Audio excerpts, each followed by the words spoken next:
देश की शान और ऑपरेशन सिंदूर के दौरान भारतीय सेना का चेहरा बनी कर्नल सोफिया कुरैशी पर बदजुबानी करने वाले मध्य प्रदेश के मंत्री विजय शाह को आज सुप्रीम कोर्ट ने फिर से फटकार लगाई है। सुप्रीम कोर्ट ने विजय शाह की माफी को घड़ियाली आंसू बताते हुए नामंजूर कर दिया और पूरे मामले की जांच के लिए एक स्पेशल इन्वेस्टिगेशन टीम यानी कि SIT बनाने का आदेश दिया है। सुप्रीम कोर्ट ने SIT से कहा है कि वो 28 मई को पहली स्टेटस रिपोर्ट सौंपे। आज की सुनवाई में विजय शाह की ओर से बार बार माफी की मांग की गई, लेकिन सुप्रीम कोर्ट ने माफी पर सवाल उठाते हुए कहा कि अगर उनको पछतावा होता तो वो किंतु परंतु लगाकर खेद नहीं जताते। शाह के अभी तक मंत्री बने रहने की ओर इशारा करते हुए कोर्ट ने कहा, ऐसा नहीं लगता कि वो सचमुच अपने बयान को लेकर शर्मिंदा है। उनके बयान को लेकर पूरा देश नाराज है। मंत्री पद की गरिमा होती है, मंत्री का आचरण समाज के लिए आदर्श होना चाहिए। हालांकि सुप्रीम कोर्ट ने फिलहाल उन्हें गिरफ्तारी से राहत दे दी है, लेकिन क्या सुप्रीम कोर्ट की सख्त टिप्पणी के बाद मंत्री विजय शाह को खुद इस्तीफा नहीं दे देना चाहिए?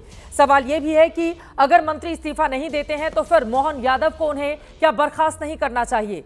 आखिर ऐसी क्या मजबूरी है कि बीजेपी विजय शाह को पद से नहीं हटा रही है? सवाल यह भी है कि सैनिकों के धर्म और जाति पर राजनीति क्यों? कई ऐसे सवाल हैं जिसको लेकर चर्चा करने वाले हैं, लेकिन उसके पहले ये बयान सुनिए।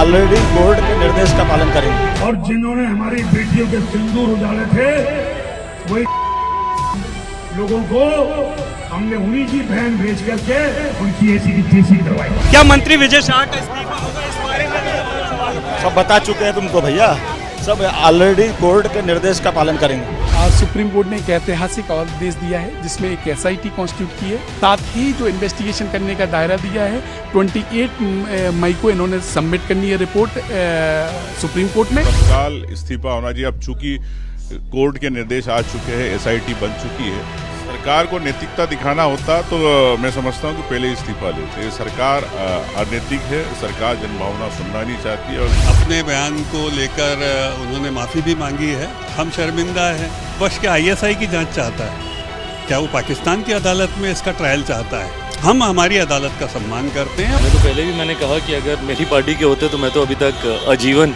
उनको निकाल देता, बट बहरहाल गठबंधन में मेरी भी अपनी सीमाएं हैं। इस तरीके से सेना को जात पात धर्म मजहब की राजनीति में उलझाकर उसका अपमान करना ये कहीं से भी उचित नहीं है। मध्य प्रदेश के मिनिस्टर हैं, उन्होंने एक भारत की एक खातून ऑफिसर के खिलाफ अनाप शनाप बक दिए कि उनको हमने वहां पर भिजा दिया और मध्य प्रदेश की बीजेपी हुकूमत उस मिनिस्टर को गिरफ्तार क्यों नहीं करती?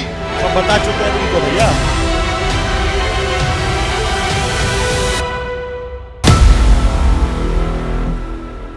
तो विजय शाह को लेकर बहुत सारे सवाल हैं जिसको लेकर बड़ी चर्चा करने वाले हैं।